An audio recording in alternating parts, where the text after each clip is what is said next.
Hello friends, আমি দেবাংশু চক্রবর্তী। আমার চ্যানেলে আপনাদের সকলকে স্বাগত জানাই। আজকের টপিক হচ্ছে পাস্ট কন্টিনিউয়াস টেন্স পার্ট 6। যদি প্রেজেন্ট কন্টিনিউয়াস টেন্সের দিকে ফিরে যাও, যে আমার আগের ইয়েতে পার্টে, তাহলে দেখবে বক্তা যখন কথা বলছে তখন অ্যাকশনটি চলছে, অর্থাৎ স্পিকার যখন বর্ণনা করছে কাজটিও তখন চলছে। কিন্তু এক্ষেত্রে কাজটি স্পিকার বলার আগেই কমপ্লিট হয়ে গিয়েছে, এমন বোঝায়। অর্থাৎ অ্যাকশনটি অতীতে কিছু সময় ধরে ঘটেছিল, বর্তমানে কোনো অ্যাকশন হচ্ছে না। স্পিকার যখন কথা বলছে তখন কোনো ঘটনা ঘটছে না, এটা অতীতে ঘটেছিল এমন ঘটনার বিবরণ দিচ্ছে বক্তা, স্পিকার।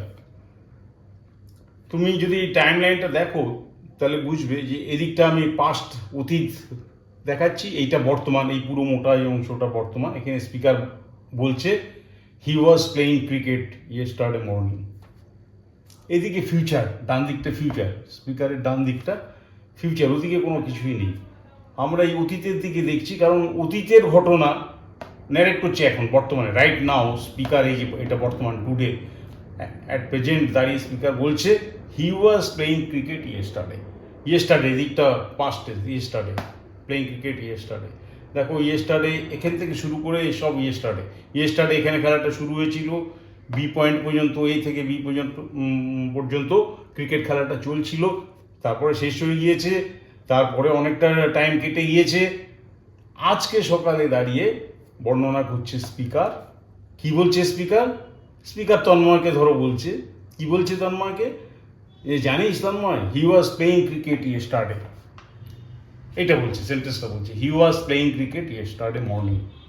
তো সেইটা এখানে দেখানো হচ্ছে, স্পিকার বলছে একজনকে, তন্ময়কেই ধরো বলছে he was playing cricket yesterday morning. এটাই টাইম লাইন আমি দেখিয়ে দিচ্ছি। স্পিকার বর্তমানে বলছে, একজনকে বলছে, এই ঘটনাটা পাস্টের দিকে খেলাটা শুরু হয়ে শেষ হয়ে গিয়েছে, তারপরে অনেক সময় কেটে গিয়েছে। তারপরে স্পিকার বলছে তন্ময়কে যে জানিস Tanmoy, he was playing cricket yesterday morning. Future line আমার কোনো দরকারই নেই এটাই। এই যে দেখো, he was playing cricket yesterday morning, এর স্ট্রাকচারটা কীভাবে হয়েছে আমি লিখে দেখাচ্ছি। সাবজেক্ট, এই ওয়াজটা হচ্ছে হেল্পিং ভার্ব, প্লেইং এটা হচ্ছে মেন ভার্ব, প্লে তার সঙ্গে আইএনজি, আর তারপর অবজেক্ট হচ্ছে cricket yesterday, other words yesterday morning. He হচ্ছে সাবজেক্ট, ওয়াজ হচ্ছে হেল্পিং ভার্ব, এই বাক্যে মেন ভার্ব হচ্ছে প্লে, তার সঙ্গে আইএনজি যোগ করা আছে, তারপর অবজেক্ট দেওয়া আছে cricket, other words yesterday morning. He was playing cricket yesterday morning. আশা করি তোমরা এটা বুঝতে পেরেছো। এবার আমি আরও কতগুলো এক্সাম্পল দিয়ে তোমাদেরকে বোঝাবো কীভাবে স্ট্রাকচার হয়। দেখো, এখন আমি 6টা এক্সাম্পল দিয়ে তোমাদেরকে বুঝিয়ে দেবো স্ট্রাকচারটা। আর একটা কথা, এই বাংলায় বাক্যে ক্রিয়ার শেষে ছিলাম, ছিলে, তারপরে ছিল, এই ধরনের পদ যুক্ত থাকবে। মানে যেমন ধরো, আই ওয়াজ লার্নিং, আমি শিখছিলাম, ছিলাম কথাটা আছে। উই আর ড্যান্সিং, আমরা নাচছিলাম। ইউ আর সিঙ্গিং, তুমি গান গাইছিলে। ইউ আর ওয়ার্কিং, তুমি কাজ করছিলে। হি ওয়াজ ইটিং, সে খাচ্ছিল। দে আর টকিং, তারা কথা বলছিল। এই ধরনের ছিলে, ছিল, ছিলাম, এই জাতীয় পদ ক্রিয়ার সাথে যুক্ত হবে, ভার্বের সাথে, তাহলেই বুঝবে যে এটা পাস্ট কন্টিনিউয়াস টেন্স। আর স্ট্রাকচারটা আমি আগেও লিখে দিয়েছি, subject, helping verb, main verb plus ING, পরে অবজেক্ট বা আদার ওয়ার্ডস। ঠিক আছে, এবার এক এক করে উদাহরণগুলো ক্লিয়ার করা যায়। আই ওয়াজ লার্নিং ইংলিশ, এগুলো কিন্তু সব অতীতের ঘটনা, পাস্টের ঘটনা, কোনোটাই প্রেজেন্টে চলছে না। বক্তা কাউকে শোনাচ্ছে অতীতের কোনো ঘটনা। এখানে আমি বক্তা, আই ওয়াজ লার্নিং ইংলিশ, আমি ইংরাজি শিখছিলাম, হয়তো 1 মাস আগের কথা বলা হচ্ছে। আই হচ্ছে সাবজেক্ট, ওয়াজ হচ্ছে helping verb, learn main verb, তার সঙ্গে আইএনজি, লার্নিং কি করছিলাম, কি শিখছিলাম? ইংলিশ। এবার দ্বিতীয় বাক্য দেখো, we were dancing on the floor, আমরা নাচছিলাম, ছাদের উপরে আমরা নাচছিলাম। উই হলো সাবজেক্ট, এটা প্লুরাল নাম্বার, উই হচ্ছে প্লুরাল নাম্বার। তো এখানে হেল্পিং ভার্ব দেখো, এখানে ওয়াজ ছিল, সিঙ্গুলার যখন ছিল তখন ওয়াজ ছিল, কিন্তু প্লুরাল হওয়া যেতে ফার্স্ট পার্সন প্লুরাল নাম্বার হওয়াতে এটা ওয়ার হয়ে গেছে, উই ওয়ার। আই ওয়াজ কিন্তু উই ওয়ার ড্যান্সের সঙ্গে ING, dancing on the floor. এবার আরেকটা নাম সেকেন্ড পার্সন, ইউ দুটোই হতে পারে, ইউ কিন্তু একজনকেও বোঝাতে পারে, ইউ আবার অনেক লোককেও বোঝাতে পারে। যখন সিঙ্গুলার তখনও হেল্পিং ভার্ব ওয়ার হবে, যখন অনেক তখনও ওয়ার হবে। এখানে দেখো সিঙ্গুলার যখন ছিল তখন ওয়াজ হয়েছে ফার্স্ট পার্সন, আর যখন প্লুরাল হলো তখন বদলে গিয়ে ওয়ার। কিন্তু এখানে দু ক্ষেত্রেই সিঙ্গুলার হলেও ওয়ার, প্লুরাল হলেও ওয়ার সেকেন্ড পার্সনের ক্ষেত্রে। হ্যাঁ, তো you were singing a song yesterday, গতকাল, অতীতের কথা, বুঝতেই পারছো এটা অতীত, অর্থাৎ past continuous tense. You were singing a song yesterday, অতীতের ঘটনা বলা হচ্ছে। এখানেও যখন সিঙ্গুলার তখনও ওয়ার, যখন অনেক বহুবচন তখনও were. You were working hard day before yesterday, অর্থাৎ গত পরশু দিন, ইউ এখানে প্লুরাল, অনেকে, তোমরা অনেকে 8-10 জনকে বলছে, you were working hard day before yesterday, অর্থাৎ গত পরশু দিন তোমরা সবাই খুব কঠিন পরিশ্রম করেছো। Working hard day before yesterday, গত পরশু দিন তোমরা অনেকে কাজ করছিলে, কঠোর পরিশ্রম করছিলে। গত পরশু দিন তোমরা সকলে মিলে খুব পরিশ্রম করছিলে, এই বাক্যটার মানে। এবার আসো থার্ড পার্সন, আমি এখানে লিখতে ভুলে গেছি, এটা হচ্ছে থার্ড পার্সন। ঠিক আছে, থার্ড পার্সন সিঙ্গুলার যখন হি বা সি, আর থার্ড পার্সন প্লুরাল যখন হচ্ছে তখন দে, মাই ফ্রেন্ডস, মাই সিস্টার্স, হ্যাঁ, দ্য বয়েজ, এরকম দিতে পারো, অনেকেই দিতে পারো, হার সিস্টার্স, সবগুলোই এগুলো বহুবচন। তো যখন হি বা সি, তার সঙ্গে ওয়াজ দিতে হবে, এক বচন বলে, সিঙ্গুলার, এই যে সিঙ্গুলার মানে এক বচন, ওয়াজ, হি বা সি ওয়াজ ইটিং, কি খাচ্ছিল? রাইস, লাস্ট নাইট মানে অতীতের কথা, পাস্ট টেন্স, বুঝলে তো? হি বা C was eating rice last night, গতকাল রাত্রে সে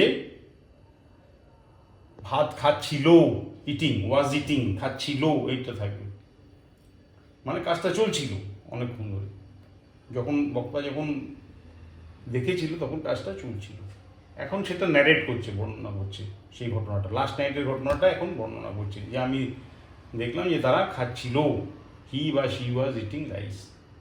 তারপরটা দেখো, দে বা my friends were talking about her last night, অর্থাৎ তারা বা আমার বন্ধুরা, হেল্পিং ভার্ব ওয়ার, টক মেন ভার্ব, তার সঙ্গে আইএনজি, এটা আলাদাভাবে দেওয়া হয়নি, এটা ইট প্লাস আইএনজি, এটা talk plus ING, talking about her last night, গত রাত্রে, দেখো অতীতের ঘটনা, পাস্ট টেন্স বোঝা যাচ্ছে, তাহলে গত রাত্রে তারা তার সম্পর্কে, মেয়েটার সম্পর্কে কথা বলছিল, বা আমার বন্ধুরা গতকাল রাত্রে ওয়ার টকিং, কথা বলছিল অ্যাবাউট হার, তার সম্বন্ধে। তাহলে তোমরা স্ট্রাকচার পুরো বুঝতে পারলে, বাক্যগুলোর মানেও বুঝতে পারলে, নতুন করে তোমরা নিজেরা কিছু বাক্য গঠন করো, তাহলে তোমরা পারফেক্ট হয়ে যাবে। শুধু এইভাবে দেখে বা শুনে হবে না, নিজেদেরকেও করতে হবে চেষ্টা, ঠিক আছে? আচ্ছা, আমি এরপরে আরেকটা সাবজেক্টে আসছি, এটি related to this past continuous. দেখো, এবার একটু গভীরে যেতে চাই তোমাদেরকে নিয়ে। দুটো বাক্য আমি লিখেছি, বাক্য দুটো হলো, the light went out while I was reading, যখন আমি পড়ছিলাম তখন আলোটা চলে গেল। আরেকটা বাক্য লিখেছি, হোয়েন আই স তন্ময়, যখন আমি তন্ময়কে দেখলাম, হি ওয়াজ প্লেইং চেস, সে দাবা খেলছিল, চেস খেলছিল। উপরের বাক্য দুটো, এই দুটো বাক্য, এটা সিম্পল বাক্য নয়, এগুলো হচ্ছে কমপ্লেক্স সেন্টেন্স। 3 ধরনের সেন্টেন্স আছে, সিম্পল, কমপ্লেক্স, কম্পাউন্ড। এটা হচ্ছে কমপ্লেক্স সেন্টেন্স, দুটো করে ক্লজ আছে। সিম্পল হলে একটাই ক্লজ থাকে, এখানে দেখো বাক্য দুটিতে দুটো করে ক্লজ আছে। যেমন ধরো, এই যে দ্য লাইট ওয়েন্ট আউট, এটা প্রিন্সিপাল ক্লজ, একটা clause. While I was reading, এটা একটা সাবঅর্ডিনেট ক্লজ। এটাতে দেখো, হোয়েন আই স তন্ময়, এটা হচ্ছে subordinate clause. He was playing chess, এটা হচ্ছে প্রিন্সিপাল ক্লজ, দুটো করে ক্লজ। এখন ব্যাপার হচ্ছে, আসল কথা হচ্ছে যে এখানে দেখো এই যে ক্লজ, এই ক্লজটা আছে দ্য লাইট ওয়েন্ট আউট, এটা হচ্ছে পাস্ট ইনডিফিনিট টেন্স। আবার এখানে দেখো হোয়াইল আই ওয়াজ রিডিং, এটা আছে পাস্ট কন্টিনিউয়াস, অর্থাৎ যেটা আমি তোমাদেরকে পড়ালাম। এই বাক্য তো দেখো এটা রয়েছে হোয়েন আই স তন্ময়, এটা হচ্ছে পাস্ট ইনডিফিনিট। আর এদিকে যেটা রয়েছে হি ওয়াজ প্লেইং চেস, এটা কিন্তু তোমাদেরকে পড়ালাম পাস্ট কন্টিনিউয়াস টেন্স। তাহলে দুটো করে ক্লজ আছে, একটা ক্লজ হচ্ছে পাস্ট ইনডিফিনিট, আর একটা ক্লজ হচ্ছে পাস্ট কন্টিনিউয়াস টেন্স, যেটা চলছে, অতীতে চলেছিল। এটা পাস্ট কন্টিনিউয়াস, অতীতে চলেছিল। এইটাও হোয়াইল আই ওয়াজ রিডিং, এটাও continuous tense. He was playing chess, এটাও কন্টিনিউয়াস টেন্স। আর এখানে দেখো দ্য লাইট ওয়েন্ট আউট, এটা হচ্ছে indefinite tense, past indefinite. When I saw Tanmoy, এটাও পাস্ট ইনডিফিনিট। এখন তোমাদের মনে প্রশ্ন হচ্ছে কোনটাকে ইনডিফিনিট করব, দুটো ক্লজের মধ্যে কোন ক্লজটা ইনডিফিনিট হবে আর কোন ক্লজটা কন্টিনিউয়াস হবে। এর সোজা উত্তর, যে কাজটা অনেকক্ষণ ধরে চলছিল, দীর্ঘ সময় ধরে, যেটা আগের থেকে চলে আসছে, হয়ে আসছে, সেইটাকে করতে হবে কন্টিনিউয়াস টেন্সে। আর যে কাজটা মাঝখানে ঢুকে পড়লো হট করে, ছোটোখাটো, হ্যাঁ, কিছুক্ষণের টুক করে দেখে আবার নিভে গেল, সেইটা হবে তোমার ইনডিফিনিটে। অর্থাৎ পুরনো কাজটা যেটা দীর্ঘক্ষণ ধরে হচ্ছে সেটাকে করতে হবে কন্টিনিউয়াস ফর্মে, আর মাঝখানে এসে হাজির হচ্ছে নিউ, যেটা এই জন্য লিখেছি শর্ট করে এক ক্ষণিকের জন্য, সেটা হবে তোমার পাস্ট ইনডিফিনিটে। তাহলে এই বাক্যটাকে আরেকবার দেখলে তোমাদের ক্লিয়ার হয়ে যাবে। দ্য লাইট ওয়েন্ট আউট, তার মানে কি এটা মাঝখানে হয়েছে একটুখানির জন্য। The light went out while I was reading, সে হয়তো সারা রাত ধরে পড়ছে, মাঝখানে একবার লাইটটা চলে গেল একটুখানির জন্য। তো যেটা এই ছোটো সময়ের জন্য, যেটা মাঝখানে এসছে, সেটাকে করতে হবে তোমার পাস্ট ইনডিফিনিটে, দ্য লাইট ওয়েন্ট আউট। আর যেটা অনেকক্ষণ ধরে চলছিল হোয়াইল আই ওয়াজ রিডিং, এটাকে করতে হবে লম্বা সময় ধরে, এই জন্য যেটা লং টাইম ধরে যেটা হচ্ছে সেটাকে করতে হবে কন্টিনিউয়াস। দ্বিতীয়টা দেখো হোয়েন আই স তন্ময়, যখন আমি তন্ময়কে দেখলাম, হি ওয়াজ প্লেইং চেস, সে চেস খেলে যাচ্ছে হয়তো অনেকক্ষণ ধরে, ঘন্টা দুই ধরে হয়তো চেস খেলেছিল। তার মধ্যে তুমি একবার এসে হোয়েন আই স তন্ময়, আমি একবার উকি মেরে গেলাম, আরে তন্ময় কী করছে, আচ্ছা চেস খেলছো, হ্যাঁ, আমি চলে গেলাম। তো এই যে সময়, এই যে শর্ট অ্যাকশনটা, এটাই করতে হবে পাস্ট ইনডিফিনিটে। আর তন্ময় যে খেলেই যাচ্ছিল ঘন্টার পর ঘন্টা, সেটা করতে হবে তোমার লম্বা অ্যাকশন, যেটা আগে থেকে করছিল, চলছিল, সেই লম্বা অ্যাকশনটাকে করতে হবে। অর্থাৎ তন্ময় ওয়াজ প্লেইং চেস, এটাকে করতে হবে তোমার কন্টিনিউয়াস টেন্সে। আশা করি সেন্টেন্স দুটো তোমাদের ভালো লেগেছে এবং পুরো বুঝতে পেরেছো কোনটা কন্টিনিউয়াসে করতে হবে আর কোন পার্টটাকে ইনডিফিনিট রাখতে হবে। এটা একটু হায়ার লেভেলে গিয়েছে, তবুও এটা করা দরকার তোমাদের সঙ্গে আলোচনা। আস্তে আস্তে আমি অনেক কিছুই হায়ার লেভেলে নিয়ে যাব, আর তোমাদের আরও ভালো লাগবে বেশি। আচ্ছা বন্ধুরা, ক্লাসটা আশা করি ভালো লেগেছে, বেশি করে শেয়ার আর সাবস্ক্রাইব করুন। শীঘ্রই আপনারা পার্ট 7 দেখতে পাবেন, আর সেটা হবে পাস্ট পারফেক্ট টেন্সের উপরে। আমার সঙ্গে থাকার জন্য ধন্যবাদ।